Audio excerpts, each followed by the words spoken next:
Good evening, folks. Welcome to the Carolina Curveball Convos. We are happy to be here. We have a full cast tonight. Thankfully, I'm glad to be back in the saddle with the boys after another great midweek. There were some crazy things that happened, some expected things, some unexpected things. Honestly, kind of shocked with some of the results, but we'll get into that tonight.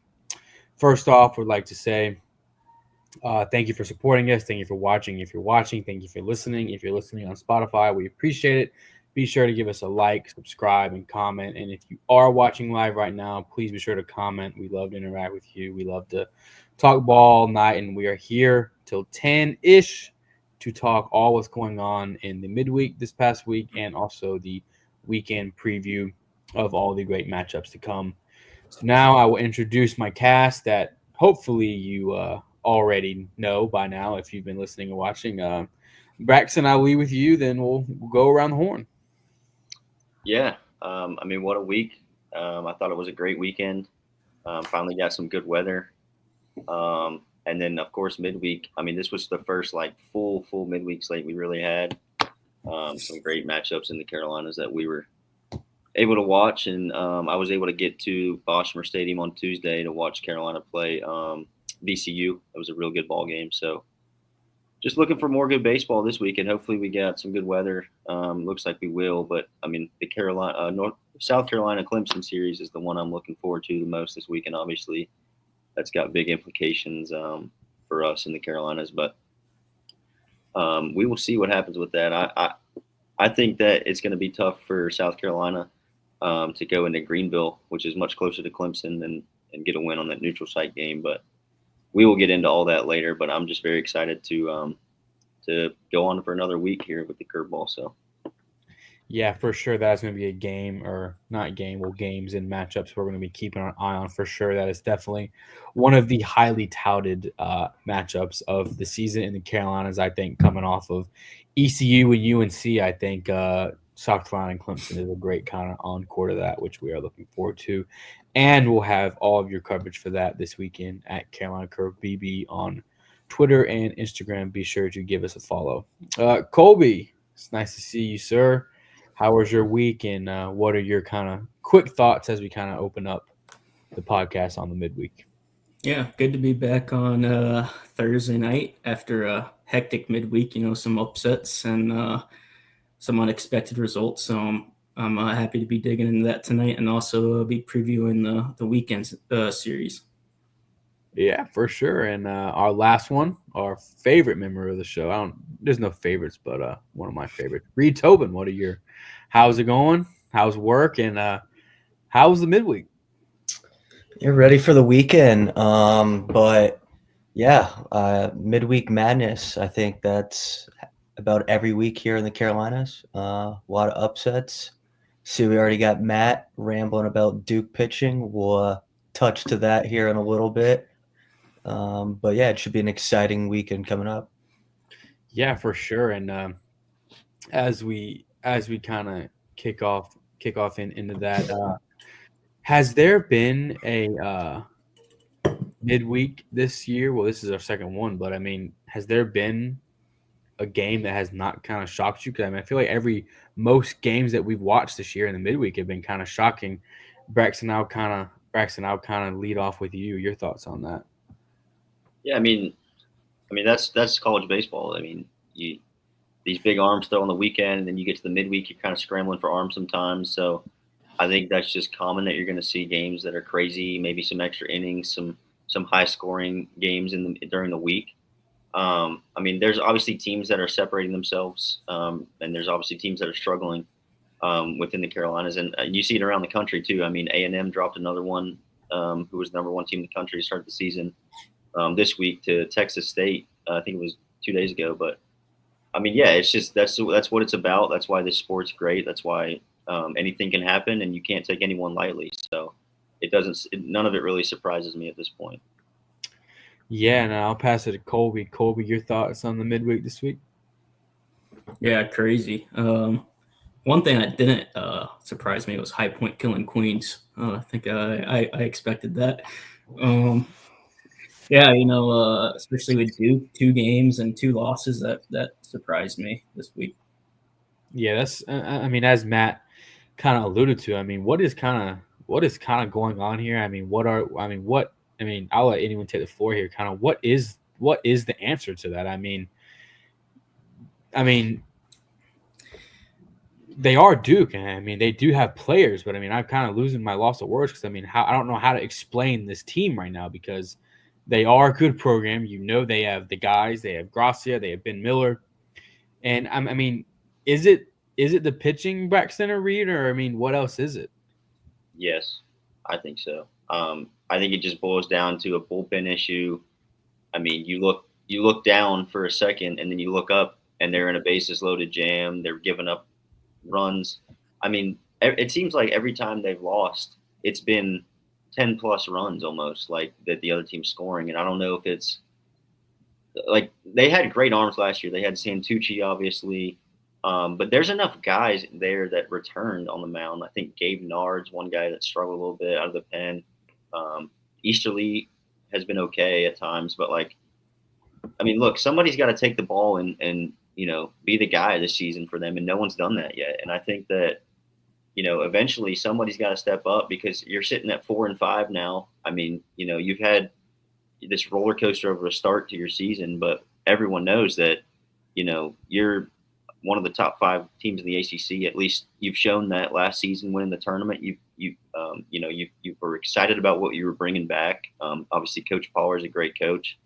But there's just not a lot of excitement right now around this Duke program, and you got to kind of figure out a way to kind of get that rolling again because we need Duke to be a good team in the Carolinas. We need them to be a prominent program, and I just kind of hope they turn it around because what's happening right now is not good over there in Durham. Yeah, and I really hope they kind of figure it out. And like you said on Pollard, I think it was this week he became the all-time wins leader at Duke University. Am I wrong about that? I'm pretty sure I saw that Yeah, this weekend. Correct. So it's kind of a heck of a job. You can kind of applaud him down up there in Durham, down there in Durham, whichever one you want to call. But and on the flip side, they on this screen right here, we're looking at how they lost to Campbell, and on the flip side, Reed, just this Campbell team, we haven't kind of figured out them either. I mean, they beat Duke in Braxton's favorite "Nobody's from Nowhere" jerseys. But then this weekend they struggle against Ryder and lost the series if I'm not mistaken, and just they beat ECU, beat Duke. They had a tough schedule. I mean, they played UC Santa Barbara on the road, got swept, played ECU, beat them. Can't pick up a series win versus Ryder, then come back and beat Duke. I mean, Reed, what's going on down there in Bowie's Creek? I really don't understand that program either right now. Yeah, well, Campbell, they just seem to be the midweek killers year after year after year. Obviously, they've beaten ECU 5 times in a row. Good win for them. They needed that after losing the series, though, to Ryder this past weekend. But they do have a tough series this weekend at Georgia Southern. So, I thought the win against ECU last week would continue into the weekend against Ryder, and obviously didn't. But let's hope that's flipped this weekend when they go down to Georgia Southern. I think they're at home, For Reed, sure. by the way. They're at home? Okay. Yeah. And that will be a big one for them. Who did Georgia Southern play this past weekend? Didn't they Charleston play? They lost to Charleston in the on midweek. Tuesday. Yeah, I'm not sure. Didn't they play South Florida this weekend? Yeah, they lost the series against South Florida. Yeah. Lost series against South Florida. I know that because me and Colby picked them in our pick 'em, and we did not win that. But it's fine. Is what it is. Let's kind of get to some comments here. Matt says, "Do we see the Heels continuing the streak against Coastal after they beat up on NJIT this weekend?" Hey, first of all, don't sleep on NJIT. They put up 2 runs versus High Point in their first weekend, so do not sleep on them for sure. Another one I kind of want to get into from Matt is Wofford real? I'll kind of lead off with my kind of thoughts on this. I mean, I will be out front. I have not watched them incredibly close, but I do know they have guys on their team, and they have won 40 games, the last 4 years. So I mean, the coaching's going to be there. The culture's going to be there. The talent's going to be there. I'll let Braxton comment on this. And are the Terriers here to stay? Yeah, I mean they're a legit regional team almost every year. It seems like obviously they lost a lot of production. I think guys like Dixon Black, a couple other names in there that I can't remember off the top of my head, but like they have hitters up and down that lineup. I mean, you look at their stats at the end of the season, they're hitting 7 or 8 guys from that lineup are hitting over 300 in the SoCon, and it's just like, I mean, they were in the Chapel Hill Regional last year, and they could have easily. Did they beat LSU? Or no, they almost did, I think. Almost did. Yeah, and it's just, I mean, look, they're 8-1. They got 2 good midweek games, midweek wins this week against Asheville and Davidson. Me and Money were watching them a little bit last night. It was kind of the last game to wrap up, other than maybe one other. But I mean, look, I fully expect this Terrier team to probably win the SoCon. I think they're the most talented team out of that league. Greensboro is probably going to give them a run for their money, as we've seen them have some good wins this year. And then maybe Western, if they can. I mean, they're kind of a roller coaster team too, obviously, with what they did last weekend. But look, Wofford's going to be around. We know that. Like they're a winning baseball program. They, like Kason said, they've been that for years. So to say, are they for real? I think they're definitely for real, and they are every year. So. Yeah, and we're definitely going to be following them close. I think, expect them to be another regional team this year, for sure. And this next comment, Braxton, do you know this guy by chance? Yeah, that's my pops. Both State and Duke have serious flags. Sample size is large enough to give us a feel of what they are as a team. Colby, I'll kind of let you take the lead on this because that's the one team we have not kind of spoke about today is NC State. Colby, just kind of keep it frank. What's going on in Raleigh, man? A lot, and it's not good.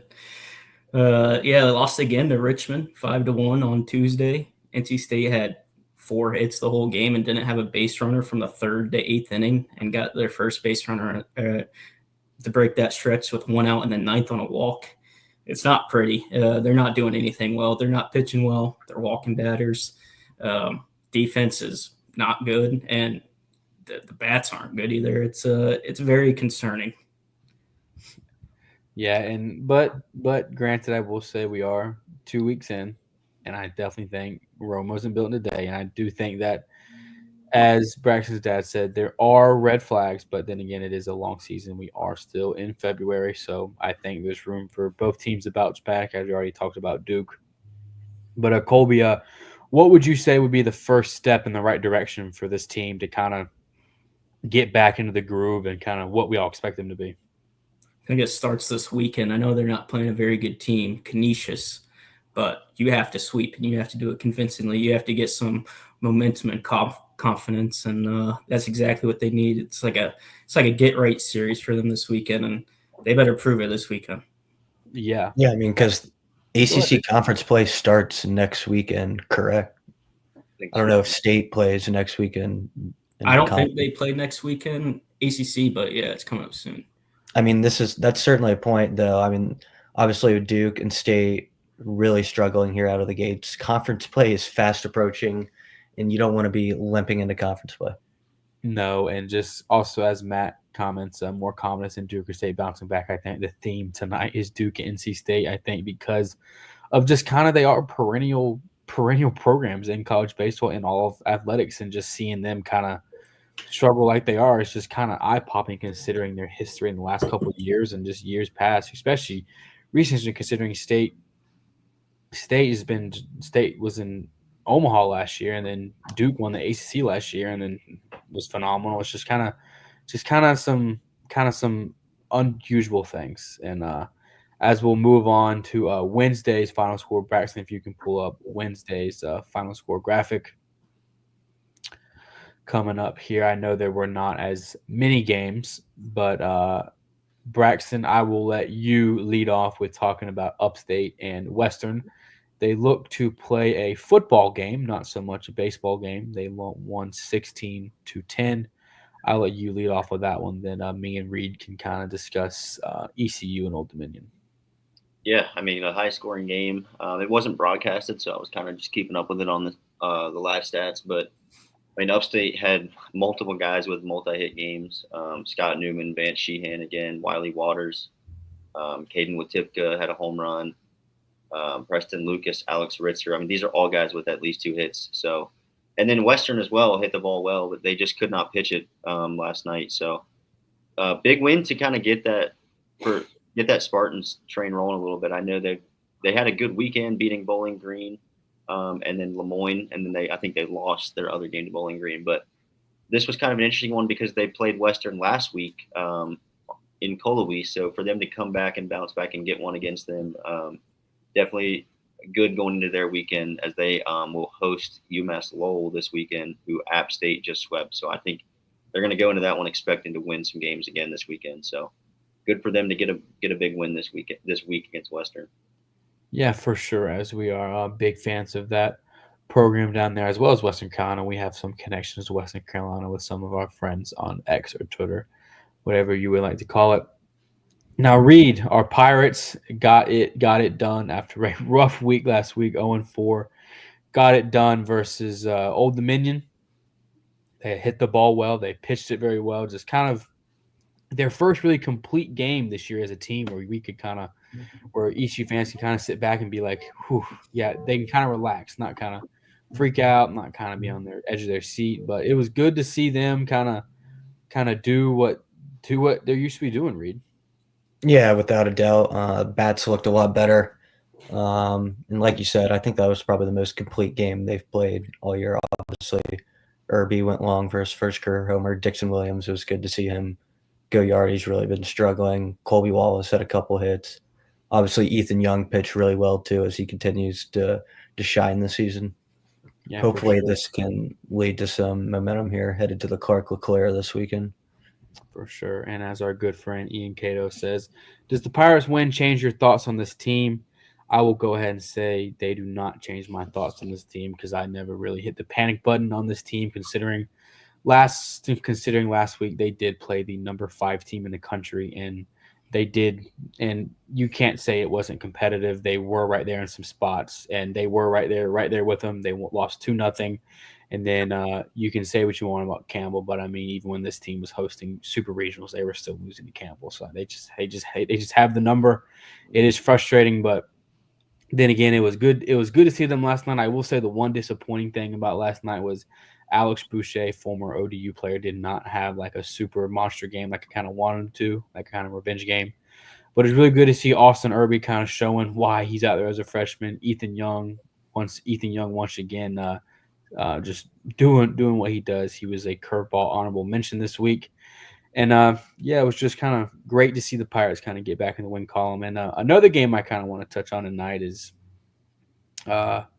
Charleston Southern and Georgia Southern. I mean, what happened there? Wasn't there like a water pipe leak or something, Braxton? Yeah, I believe it was like a water break issue with their sewage or something. I'm not sure. It sounded like to me there was like some construction around the stadium where they're having issues. So game got canceled. I mean, there was literally a game there the night before, so who knows what's going on there. But I was disappointed because I wanted to see that Charleston Southern team. This was kind of their first test, bigger test. But it is what it is. They'll reschedule that hopefully. Yeah, and first I want to make sure everyone is okay if this was a big thing down there in Statesboro. But I also want to say the Charleston Southern uniforms. If y'all haven't got to look at those, they have some clean new uniforms. Those Buck uniforms. Yeah, I saw their pins. They are very clean, new this year, almost as good as Campbell's new ones, Braxton. Not a fan of those ones. Okay, well, no disrespect. on to the next one.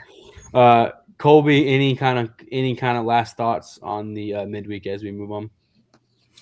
Yeah, I guess we didn't touch on the Heels. This game against A&T, they were down early, and they battled their way back in an offensive explosion. I think Gavin Gallagher hit his first home run of the year, which is a good sight for the Heels because I guess you could say he struggled to start the year, but it was only 5 or 6 games. But good to see him get on the board because he was an absolute stud last year and a big key to their success. So, yeah, for sure. Reed, any last comments on the midweek? Yeah, the Heels finally get a break. 5 games in 5 days, playing 6 this week. So I'm sure they're enjoying their time off today. Good. Braxton, any last comments on the midweek? Yeah, I just wanted to touch on the Heels as well. I mean, one thing I've noticed about this team is like when they go down, there's no panic. Like they know they're going to score runs. I mean, it starts with Kane Kepley at the top. This guy has been unbelievable. I mean, I know we've talked about him a lot, but every game he has the dirtiest uniform on the field. I mean, he starts off the game last night with a triple, scores immediately. He ended up having another triple. But I wanted to give a shout out to a freshman that actually got thrown in the game last night, Harry Hargett for North Carolina. He got tossed in the game at DH, I believe, and he just was taking unbelievable. Like he went 3 for 4, just for a true freshman to go in there and take the swings he did. It was really impressive, and I expect to see him in the lineup a lot more. I mean, he had a home run, he had 4 RBIs, he had what could have been a double. He actually got thrown out at second, but I mean, for him to kind of just jump in there and be a spark in the lineup right away was really impressive for a true freshman. So Yeah, I'll add. I did see a stat that he joined Vance Honeycutt as the only true UNC freshman to hit a home run in their debut. Yep, and they both wear number 7 too, which is cool. So. Mm-hmm. Looking for big things out of that freshman maybe to come. And I mean, that just adds to the lineup that they've already got. I mean, Stokely, we've talked about, he's hitting the crap out of the ball. Van de Break got hot last night. So if those, like you said, Colby Gallagher, if those guys at the bottom of the lineup start hitting too, I mean, it's just going to get scarier and scarier, especially with the pitching staff they have too. So. Yeah, and I definitely think that is a common theme around the Carolinas is all these kind of young freshmen. I mean, you look at NC State, you look at ECU, you look at Carolina, all looking for big production out of freshmen. I definitely think that last year for all those programs, they were very senior led, heavy, older guys, and it all showed because you saw each team's record. And this year's kind of a blank slate ish. I would say more of a blank slate for ECU and NC State more than Carolina, but there were definitely many spots to fill on this UNC lineup, but definitely not as much as like there were at ECU and NC State. And as we kind of transition from this, thank you, Braxton, for pulling this up. I kind of want to pull up a nice little fun little conversation here as our really good friend Dante, my former roommate, one of my really good friends, talked about. He loves the Charleston Southern uniforms, and this kind of brings it up. The question I kind of asked you: what are some of y'all's standout uniforms in the Carolinas? I know that I have some of my favorites, but Reed, I'll kind of let you go first. What are some standout uniforms that you've kind of seen in the Carolinas? Might be a little biased, but I love the Carolina jerseys. I think they're one of the best in the entire country. Colby? The Charlotte Green Goblins that got introduced this year. Those are fire. All green.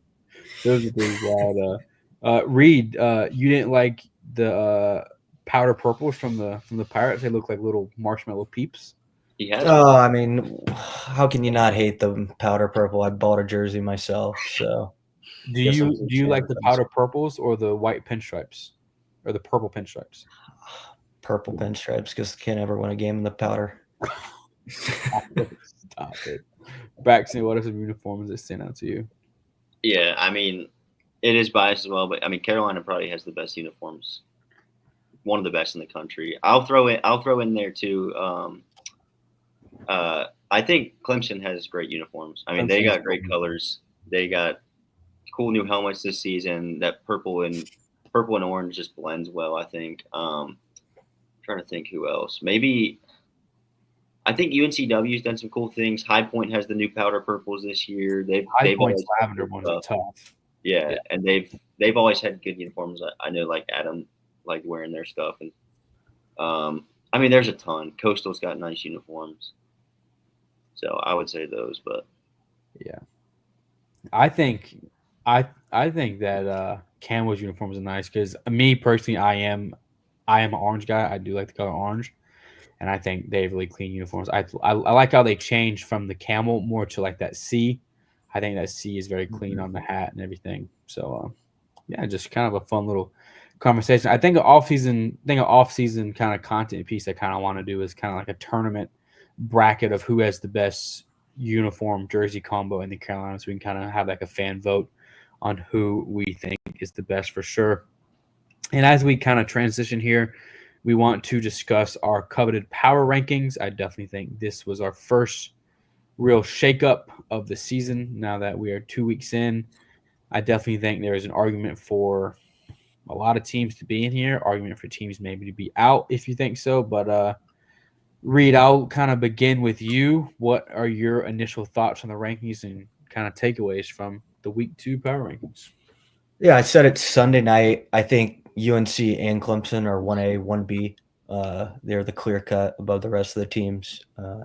But, South Carolina's been very impressive. They're going to get their chance this weekend. They haven't played anyone yet, but we'll see this weekend with the big series against Clemson. I've been impressed with Coastal so far, obviously offensively. They're really hitting the ball well. And then obviously we know the struggles with Duke, State, and ECU at the moment. But then you look at all the other programs in here. Charleston's been playing really well, coming out angry from not making the tournament last year. So, I mean, the rankings are going to shuffle every week. I mean, it's baseball. Teams are going to lose games. Yeah, for sure. And I definitely think that this week we could see some shakeup at the top, kind of depending what Clemson does versus South Carolina, kind of what Wake Forest does, kind of what Coastal does, Duke does, ECU. If ECU comes out and wins their Classic 3-0, I mean, you're looking at them like where can they move up? State has a nice bounce back opportunity. Just kind of really looking at that. Colby, your kind of takeaways from the power rankings? Yeah, so week 2 power rankings, I personally did not have NC State or ECU in my ballot, and for a couple reasons, I don't think NC State's playing good baseball. I thought there's some other mid-major teams that have started the season well, and I thought I wanted to reward them instead of NC State just because they had a little bit of preseason rankings. But obviously, it's a long season. ECU, I know they had a grueling schedule last week, but they struck out 17 times on Monday night, I think it was. I think that's why I left them off. I was pretty discouraged by that, but it was a close series overall besides that game. But ECU had a nice bounce back win, so looks like you guys proved me wrong on that one. But yeah, they should be tested a lot this weekend at the Clark LeClaire, so it'll be interesting. Obviously, the Clemson South Carolina series will, I think, determine a lot in these power rankings of what's at the top. And just kind of to your point, this is definitely a tough week to make the rankings after what kind of went down. NC State, as we know, really in the doubts, really in the struggles here. East Carolina too, but then again, at the same time, I mean, they are NC State, East Carolina. They do have the talent. They have the coaching. It is early, and I definitely think they're going to figure it out, and that's why we wanted to keep them in. And I think that's where we are. Braxton, I'll kind of have your thoughts on the rankings. Yeah, I mean, Duke. I mean, we had them moving up after their weekend, and they've already dropped 2 games this midweek. So, I'm interested to see how they do this weekend. Are they going to fall some more? With ECU picking up a midweek win and then State losing another, if State goes out and sweeps Canisius, but if ECU sweeps the Clark LeClaire, I think we're going to have to kind of sit down and figure out, does ECU deserve to be above State? Obviously High Point keeps winning games. They will be tested this week against Mercer on the road a couple of times. So I'm interested to see what happens there. Obviously, like you guys mentioned, Clemson and South Carolina, they're basically playing in this case, the winner of that series will be above the other, I'm sure. Depending on what Wake does, I expect Wake to. They're having another tournament thing at their place, which they seem to do multiple times a year. But they're playing like Maryland and Princeton, so I expect them to at least go 3-1 there. But yeah, I mean, Carolina got Stony Brook coming into town. Two more wins in the midweek. They're sitting at 9-0 now. They're looking dominant. They're looking like a full, complete team right now. So I look for them to just keep doing that against Stony Brook. I don't know too much about Stony Brook. It looks like they got swept by Florida Gulf Coast, and I think they won a series against someone else. But it was Bethune-Cookman who it was. But, we got to let it play out. So this was obviously Sunday before the midweeks. But if I had to do it now, I would probably move Duke down to probably right above UNCW since they beat them. So at around 8. And then maybe move ECU above State. But it is what it is. I mean, that's why we play the game. So we'll see. Yeah, I'm just really kind of I'm really curious how after this weekend's going to play out. As Reed, we'll kind of get your thoughts here on the rankings. Yeah, I mean, like we've all said, there's a lot of obviously a lot of huge series this weekend that will play a factor to the shakeup of the rankings. I think a big series that people are sleeping on those. Liberty comes to Wilmington. Obviously, Wilmington lost on Tuesday, but Liberty coming off beating State last week, losing their series this past weekend, but then dominating Duke yesterday. That should set up for a fascinating matchup down in Wilmington this weekend. Yeah, for sure. I'm really looking forward to seeing how the Seahawks face against the Flames. I mean, the Flames have been on and off. I mean, they beat NC State in the midweek. They beat Duke, and then they lose Xavier. Xavier. So it's, I mean, you can kind of put them in the same kind of category as Campbell. Like, what are you doing on the weekend? But what are you not doing on the what are you doing on the week, but not doing on the weekends? Kind of begs the question about that. And I want to ask, what if South Carolina, as anyone can take it, what if South Carolina sweeps Clemson? What do you guys think happens there? I'd move them up to 2, at least. Yeah, I mean, they're not going to move in front of Carolina. I think if Clemson sweeps South Carolina in dominating fashion, I think they could have a case for number 1. But that would be something we would have to cross on Sunday. Colby? Yeah, I mean, if Carolina sweeps, I don't see them moving out of 1. But Right. if South Carolina sweeps, they'll definitely move up to probably 2 or 3 at least. I mean, that'd be an impressive sweep. But I don't know. It's gonna be tough. Colby? Yeah, I think if South Carolina wins that series, I think I'm putting them at 2. If they sweep and Carolina somehow loses the series to Stony Brook, then that's a different discussion to have. But even if Carolina wins 2 out of 3 versus Stony Brook, I'm pretty set on them at number 1. Okay. And another team in the top there is Wake Forest. When are they going to play a regular series? I mean, I feel like every week they play these little round robin kind of invitational things, Braxton. Yeah, I mean, they played St. John's in a 3 last week, but you're right. I mean, it seems like every year they have these little 4-game tournaments at the Couch or whatever they call their field. Ouch. So that is a launch pad. We need to get out there this year. Yeah, the field is like white, gray, brown. Yeah. It's weird. I played on there once when I was in showcase ball, I think, but it's I mean, yeah, it was definitely a launch pad even at the showcase level. So I can't imagine like those ACC hitters. Merrick Houston's obviously been crushing baseballs over there, but Nick Kurtz hit plenty of balls out there. Yeah, I'm sure he enjoyed his time there. As we kind of wrap up this discussion, Dante says he would love to see South Carolina at 2. I mean, talk about a treat. We get ECU in Carolina this past week. Now we get South Carolina and Clemson. I mean, does it get any better than that in terms of out of conference play in the Carolinas? I really don't think so, unless we're talking Queens and Davidson. I mean, it doesn't get any better than that, honestly. Does anyone have any final thoughts on the power rankings as we kind of close up here?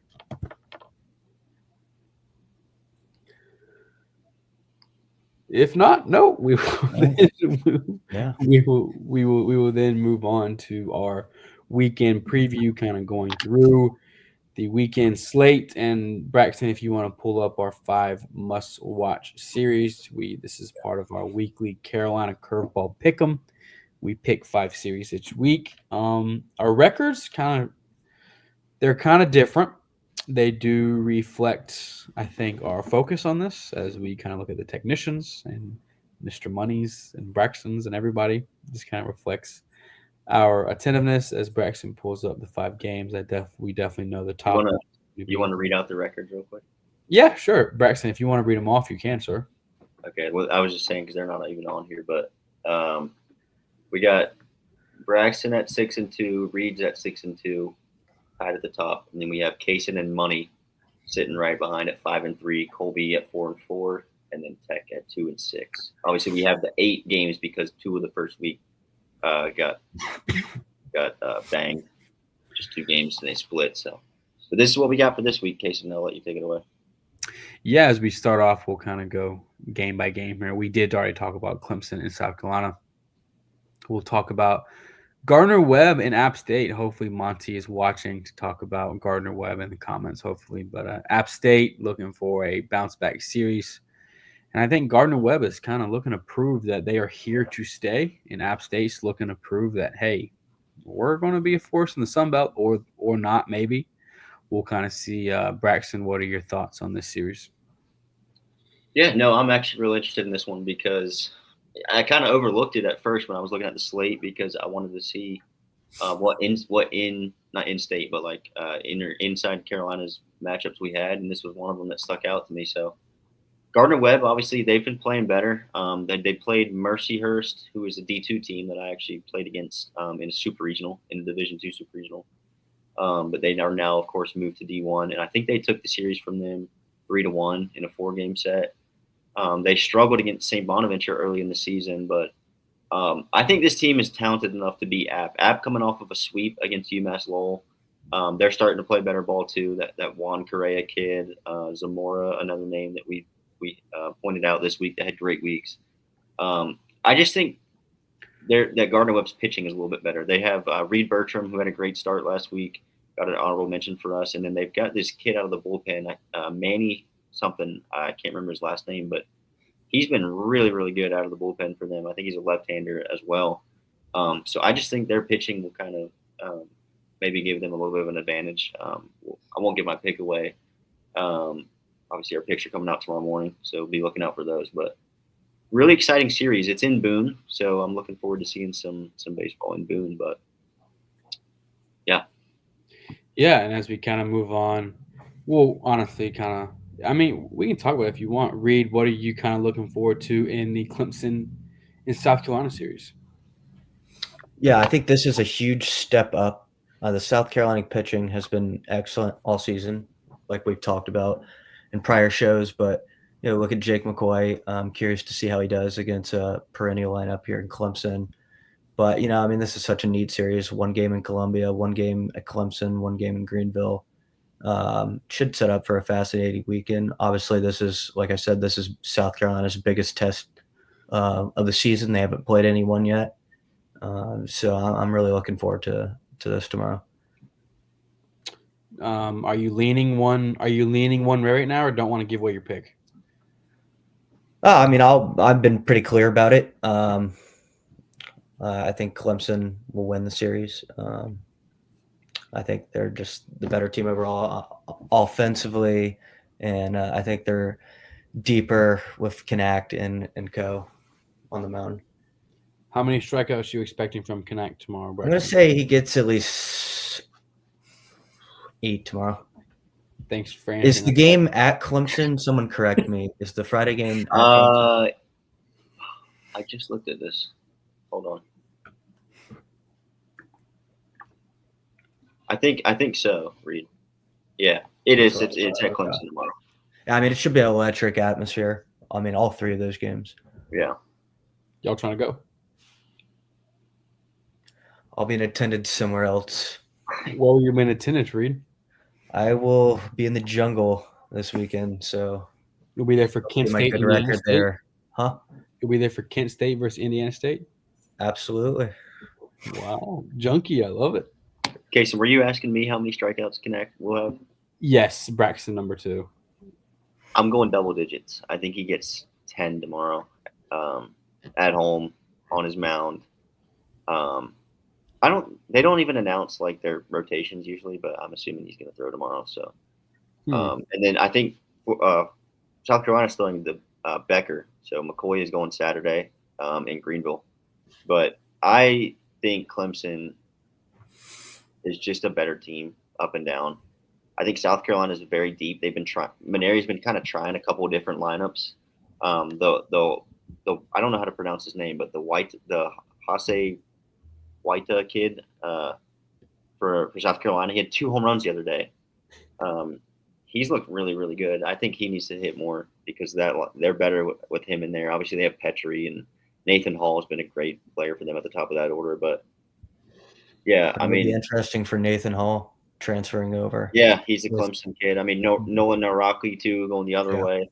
It's a weird thing. I heard some people talking about it today. Actually, like the transfer portal, you're seeing kids go to their rival schools. I mean, I think Mhm. you talk about the Sear kid down in Florida going from Miami to Florida, so he's playing Miami this week. Held up to you last year in that game. Yeah, I saw that on Dex. It's just, I mean, you don't see it a lot, really. I mean, we've been seeing it a lot in Clemson and South Carolina. You don't really see that as much in North Carolina. I don't think, like State to Carolina. I can't think of anything. Makarevich from ECU.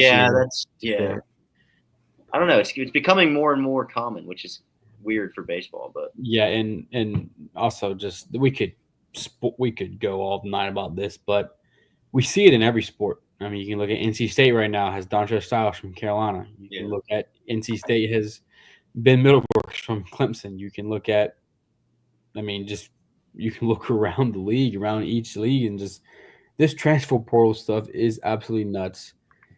I think it started in. What do you guys think it started bigger in? Kind of off topic here, but go back. Do you guys think it started bigger in football or basketball first? What do you guys think? Colby, I'll let you kind of begin with this. What kind of do you think started it off? How long has it been? Has it been like 2021 when the like official transfer portal craziness happened? I would say 21. I mean, I was 21, 22, one of those years.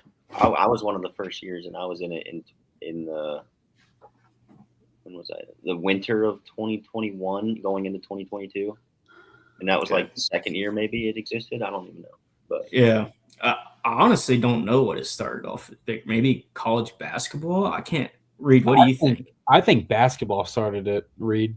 I mean, yeah. I mean, you look at more impact players, transfers were basketball, but certainly, I mean, there were always seeing things on football of fellow coaches tampering other rosters, actively recruiting in a handshake line after the game.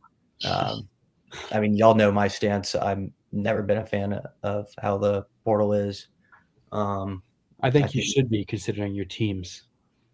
I mean, yeah, I mean, I'm thankful for a lot of the players that came, but I mean, you just look at being able to transfer. I think there needs to be some sort of a restriction. And Yeah, obviously, I think there should be rules. How like you shouldn't go 4 schools in 4 years. yeah, I Or- mean, I'm all for players not having to sit out like how they used to, but I think, like you said, there needs to be a rule in place, like how it used to be. You can't transfer within your own conference, something along those lines. See, I know me personally, that doesn't bother me. I don't know about y'all, but the in conference one, that one doesn't really strike a nerve with me. What do you guys think? Colby, does that strike a nerve with you transferring in conference? I think back to the days. It bothered me the first time it happened was his name Cam Johnson went from Pitt to Carolina, and he was just a stud. I hated it then, but I guess I've opened up to it since then. Braxton, what are your thoughts on the transfer portal and how it's just changed everything?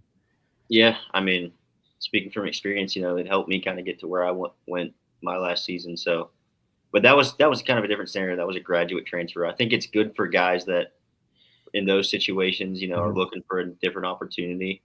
But in terms of, like you said, Kason, like going to 4 different schools in 4 different years, I mean, like to be able to just say, like, if you're riding the bench or if you're not happy where you're at, it's good for you to be able to go to a different school. But at the same time, like people are money chasing now, and it's just like become all about the money now. And I mean, look, it's here. We can't really do anything about it. Like it's gonna be, you have to accept it and kind of ride with it. Like kind of how Dabo Sweeney, I don't understand why he's not just been able to adjust to it because it's inevitable. Like it's gonna happen. But for baseball, I mean, you see it. Like there's kids like ECU losing 2 kids to the SEC, from last year's team. I mean, that automatically makes your team not as good. Like it's just the reality of it. So it is what it is, but it's certainly going to be a talking point for many more years to come. And the rules are going to keep changing as they have since it looks like it opened in 2018 is what my dad said. So, I mean, it's here and we can't do much about it other than talk about it. Yeah, and to bring this full circle here, I think when LSU won the national championship in 23, it changed everything, especially in college baseball. I mean, considering looking at that team and looking at how that team was constructed, it was constructed through the portal and through NIL, and it really told every other team in the country, hey, if you want to win national championship, you gotta do it like us, and you gotta go through teams like us. And if you look at the rest of the SEC, the powerhouse, every every team is built that way. Look at Paul Skeens transfer, Tommy White transfer from NC State. Just that roster up and down was just NIL, and just it honestly really just changed. And as Dylan kind of makes a great point, I just dislike when the reasoning is monetary and not something like playing time, especially for programs that can't compete financially.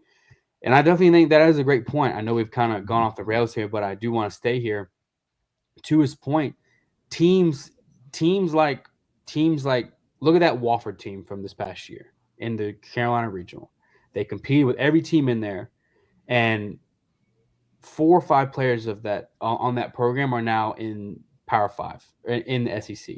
So it's as sadly as it is to say this, these programs like Gardner Webb, Liberty, Greensboro, Campbell, they're now to me considered farm teams for these bigger schools. It's terrible to say out loud, but it really is the truth. You can almost look at ECU too. Look at Zach Root and Bristol Carter. You can look at you can look at ECU too with Alec McRevich, NC State. You can look at it that way, and it really is bad for the sport. And it's not just college baseball. It's just started to get into college baseball the last 2 years. Unlike college basketball been like this for 4 or 5 years, and it's just horrible. And for these mid majors, we're really trying to put an emphasis on covering them and giving them their flowers, because these smaller programs going to have a hard time building culture and tradition when they have a kid as a freshman come in at Gardner Webb, for example. He bats 450, 10 home runs, 30 RBIs. As soon as his season ends in May, his phone is on fire from every SEC coach in the country, ACC coach saying, hey, we can get you A, B, C, D if you hop on a plane right now and come to us. And that's just the reality of it. It's horrible, but that's just the sport we kind of created. I'm sorry I kind of got on my high horse here, but that's just how I feel about it. Yeah, I'll Um, just say too. I mean, I've been saying for years. I mean, you summed it up there perfectly, Kason. The NCAA needs to come in and set a precedent with the amount of NIL each team can fund. I mean, it's absolutely ridiculous. All the blue bloods can come in and just pick the smaller schools apart. It's not fair, and I think there just needs to be something set in stone of the amount of NIL each program can have. yeah, and I agree with you. But it also makes me upset that we've come to To that this, we've come to that, and now it's yeah, basically.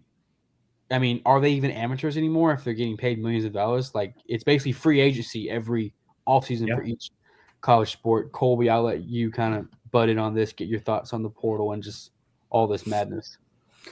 Yeah, I definitely understand the frustration with the monetary reasons and the legalness of it.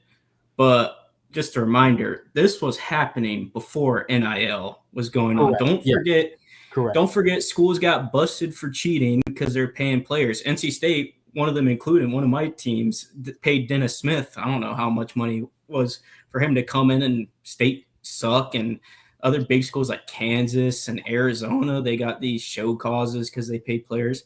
It's legal now, so that's why there's more of an uproar about it.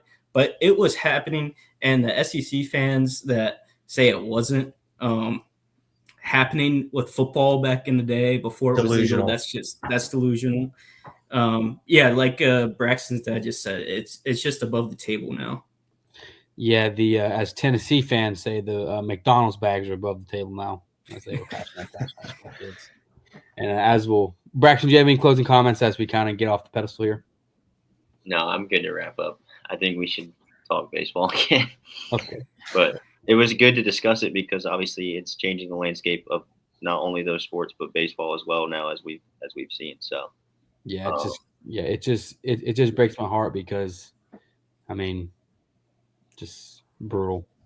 Brutal. And as our last comment, we'll read Dylan's comment. I get surprised when stud freshmen stay. I thought Noah Sullivan was gone after 1 year. LOL. Braxton, you want to touch on that?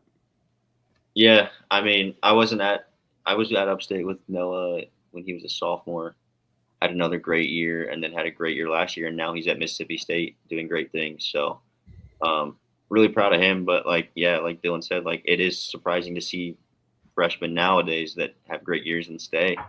But I mean, maybe they want to develop more, things like that. So, you never know. All right. Back to our regularly scheduled program. Liberty and UNC Wilmington.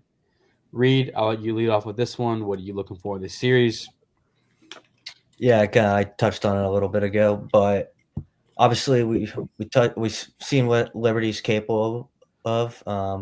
Beating State last week in the midweek, losing to Xavier in a series this past weekend, and then coming back this week and dominating the Blue Devils. But Wilmington's pitching has been pretty good on the weekend. Zane Taylor, he's been sensational so far.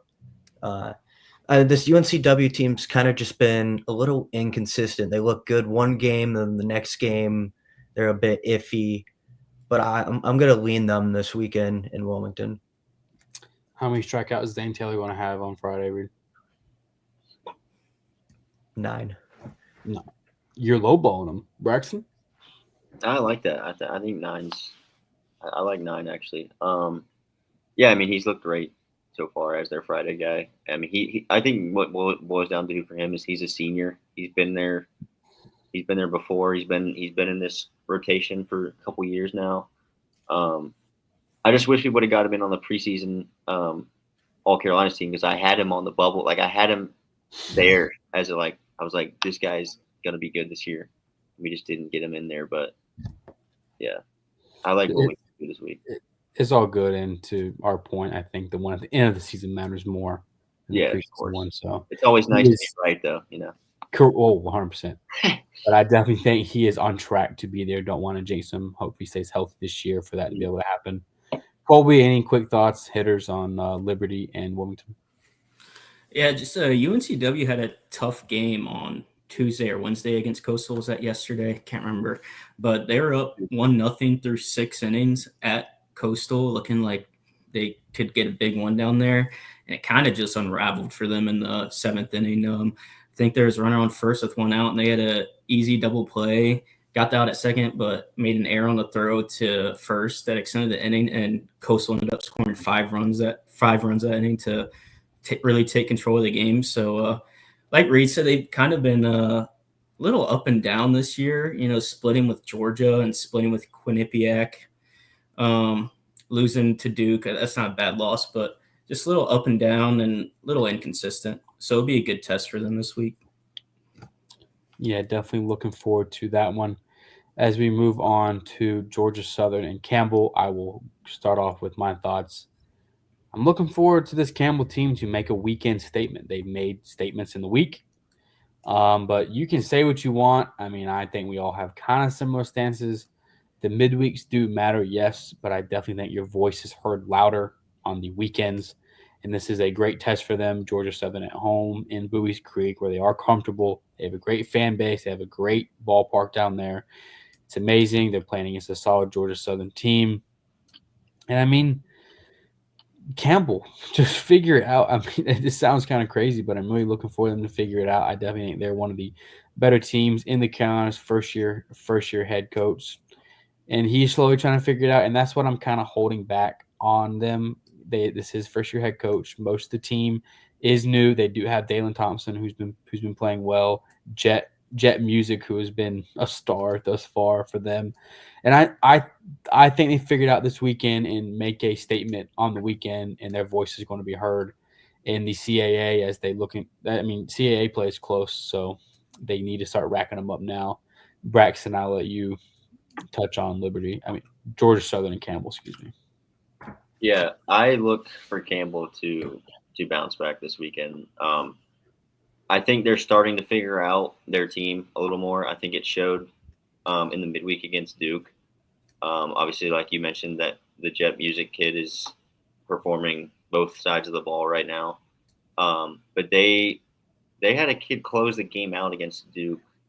I'm blanking on his name right now. I'm trying to figure it out, but he looked really, really good. I think he came in and just shut the door, like to make sure they got that win. But I think there's to my Bryce point. Shares. Shares. I think they're starting to figure out who to give the ball to in the high leverage situations. I think they're starting to figure out their lineup. I think there was a Darnell Parker kid that started stealing a bunch of bags, getting on base for them. I think he's leading off for them now. So I think they're just figuring out their team slowly. Obviously with a new head coach and some new players, it takes some time. But I look for them to make a statement here against Georgia Southern, especially at home. Campbell's always been able to figure it out every season. I mean, obviously last year they had a bit of a down year. Injuries being part of that too, Braxton. Yeah, of course. But I just, at some point they're going to come around, and I think it starts this weekend. So a little hint to my pick there, but I mean, I expect Bowie's Creek to be rocking this weekend with some nice weather and a good opponent coming in on the weekend. Yeah, Colby, any quick thoughts on Campbell? Yeah, I guess I'm not as confident as you guys are. Obviously, last week they got a big win against ECU, and then very disappointing series to follow that up and lost to Ryder. The second straight week in a row, they've got another big midweek win, this time against Duke, and now they're facing a tough Georgia Southern team. I think it's going to be a tough series. It would be a good one to put all the things together, though, and build off their win on Tuesday against Duke. Yeah, for sure. And that's the last game we hit on. Pitt ACC program. If I'm mistaken, I don't think they had the best year last year, if I remember correct. No. Yeah, they were not very good. Bottom of the ACC. Yeah. They've had a solid start to this year, though. Okay. Yeah, they're like 6-1, I believe, or 7. Yeah, I'll be first to say I don't know too much about the Pitt Panthers. If someone wants to take over, talk about what they've done so far this season. I've got their schedule pulled up. They're 5-2. They swept Eastern Michigan. They beat Monmouth 2 out of 3 at Cary, North Carolina, actually, and then they just lost a midweek game to Bucknell, surprisingly. But Bucknell, some good wins. They beat Davidson, of course, too. But yeah, this one's going to be interesting. I mean, this is the third straight ACC opponent that UNCG has faced, and they'll make it 4 in the midweek when they face NC State, who they beat last year in the midweek. So, I mean, 4 straight opponents coming from the ACC is crazy. But look, it's what they do. They killed the Giants, and I think they're going to do it again this weekend at home, this time against the Pitt team. So, Reed, any comments? Yeah, I mean, give UNCG credit for putting together a really good schedule. Obviously, Pitt wasn't a tournament team or anything last year, but still in the ACC. To get them to come down, obviously Greensboro lost 2 out of 3 against Virginia Tech this past weekend, but I'm going to lean after what I saw them do last Tuesday against Wake and then on Friday against Virginia Tech. I think they can carry that momentum into this weekend and take the series against Pitt. Yeah, and they did not play midweek this week. Am I mistaken? No. They did not. How come? Is that just sketch? That series at Virginia Tech ended on Monday. Okay. I don't know if there was a game they had this week that was canceled or I'm not sure. Because Charleston Southern was postponed. I saw that they did not play one. Didn't know if that was a mistake or not. So, yeah, and I think this will be another good test for them, as Braxton said. Credit them for scheduling all of these ACC programs. It is very, very big for them. As we kind of wrap up tonight's show, thank you, Braxton, for pulling up the 5 must-watch series. Be sure to tune in tomorrow morning to look at our pick'em on Who Picked Who. Now, our fun last segment. Where are the boys going this weekend? Are we going to any games? Braxton, Colby, Reed? I'll let either one of you talk, whoever wants to step up. I'm probably going to Boschmer on Saturday, but I'm looking to watch a ton of ball tomorrow and Sunday as well. So hopefully it's just a nice, productive weekend on the couch watching baseball. And then obviously on Saturday I'll go to the game, which isn't even televised, by the way. So I'm kind of glad that I picked that one to go to. Yeah. Colby? Yeah, I'm going to be flying out to Fayetteville, Arkansas tomorrow night to watch Charlotte at Arkansas. No, I'm just joking. But Oh my gosh. I did want to bring up that series because I don't think we mentioned it. Charlotte obviously traveling down to Fayetteville against a top 10 team and one of the favorites from the SEC. That's going to be a good series. Definitely going to be tapped into that one. Interesting to see how they do. Yeah, Charlotte facing a former opponent, Zach Root. I think they might have his number. We'll see. Hopefully, they kind of rough him up there for me. Reed? Yeah, like I said, I'll be in Greenville this weekend, taking in all the games. Hoping to be there for first pitch tomorrow for the Pirates. Will you be like working this weekend in Greenville or like back to your old ways? Oh no, I'll be working. King of the jungle, No, but we know my record. Me and Jason's record down in Greenville. Reed, overtime. It was pretty good. So hopefully, with me back in attendance this weekend, they can build some momentum. Reed, I think us four know your record, but I don't think our fans and followers know your presence. Can you please elaborate on that, please? Because I don't think a lot of people know that. Yeah, I mean, it was a 40-win season every year besides COVID year, obviously. So me and Kason were very fortunate to witness some very good Pirate teams during our time at ECU. Yeah. Reed, do you have a – go ahead, Braxton.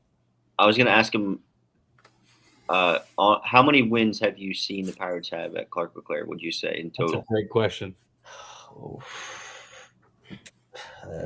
I can't think off the top of my head. A lot, let's just say. You got to have a number. It's got to be in the triple digits, I would assume. Yeah, I'd say probably over 100. Okay. Yeah, Reed, who do you think see more games at Clark LeClaire Stadium, me or you? I don't know. Maybe the technician. Oh, true. We need. You know what? Now you say that, we need to get the tech on as soon as the Pirates sweep a series soon coming up. Hopefully, we're going to have to get the technician on a Sunday night. He may be doing it through a microwave, but so be it. He'll be on to talk. We need to get Money Matt on here too. Yes, we need to get Money Matt. We need to get our new segment. We're kind of spoiling it here, but our kind of OG followers know about it. It was a one and done last year because it did not fulfill what we are going to be doing. Money locks coming up soon. He will be sharing with you all a bet that he likes, and it will be known as Money Locks. His name is Matt, but we call him Money because he is money, as we know. He's kind of been teasing them a little bit on the Discord, so go join our Discord if you haven't already, by the way. Yes, for sure. That is going to be in my announcements too as we kind of wrap up here. I will be in Greenville this weekend. I will not be there tomorrow because I do have to work. But Saturday, I do plan on getting up there at some point. And then Sunday, I will be there for ECU and Charlotte basketball. Shout out Cam Hayes and see my guy senior night. I will be there for my guy and support the program because I am good friends with him. And Colby, will you be at ECU, Charlotte? Absolutely not. Is Tech going to Greenville too? Don't think he is. Is Money going to Greenville? That's a good question. What'd you say, Braxton? No chance. Actually, that's not true. I texted him and was like, if I get a hotel, would you consider it? He said maybe. So we'll see. But with that being said, if you they didn't lose last year with them in attendance. What'd you say, Reed? Pirates did not lose last year when Money attended games. We also fought through the. Was that 1-0? No, I think it was about 4-0. We also didn't show up to the Friday and Monday game of the regional, and look what happened. We also fought through a diarrhea outbreak. Shout out South Florida baseball team. Yeah, true, Colby. True story. I remember that. True story. As we kind of wrap up here, thank you all for joining. Thank you for listening, if you still are, and if you're watching, thank you for the comments, the interaction. We appreciate it. We love you all. Thank you for the follows, the likes, the retweets, the subscribes. Be sure to follow all of our socials on Instagram, X, subscribe on YouTube, follow us on Spotify, and be sure to join our Discord. As Braxton said, there is loads of content on there that you can also see that you cannot see on Instagram. You can interact with others talking college baseball in the Carolinas. So please do that. All of this is linked in our bio. Just click the link tree. All of our links are right there. Please continue to like, subscribe, support. We appreciate every single one of you. We would not be here without every one of you. And folks, thank you for listening. We will see you